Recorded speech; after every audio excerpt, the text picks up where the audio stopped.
Jama'a assalamu alaikum, barkanmu da sake saduwa a wannan channel mai albarka wato a wata Rahila TV.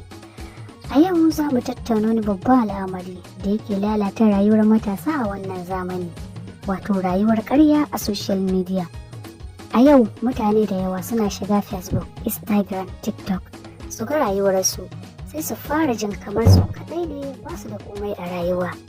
Wani zai ɗauki hoto a mota, wani a hotel, wani da bundles na kuɗi. Amma a zahiri wasu daga cikinsu rayuwar ƙarya suke yi. Mutane da yawa a yanzu ba sa rayuwa domin kansu, suna rayuwa ne domin mutane su yaba musu a social media. Wasu har bashi suke karɓowa domin nuna rayuwa mai kyau online. A yin takaici, matasa da yawa suna shiga damuwa saboda nuna kwatanta rayuwarsu da ta wasu. Ka tuna ba duka abin da kake gani social media bane gaskiya.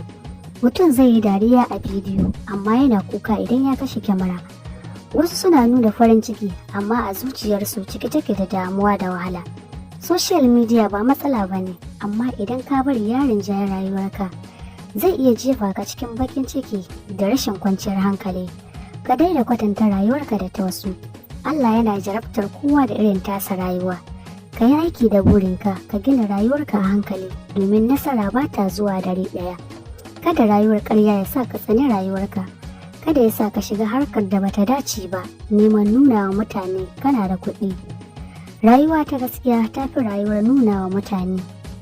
Idan ka ji daɗin wannan bidiyon, ku yi subscribe, ku danna like, ku yi sharing domin mutane su amfana. Ni ce taku a wata Rahila.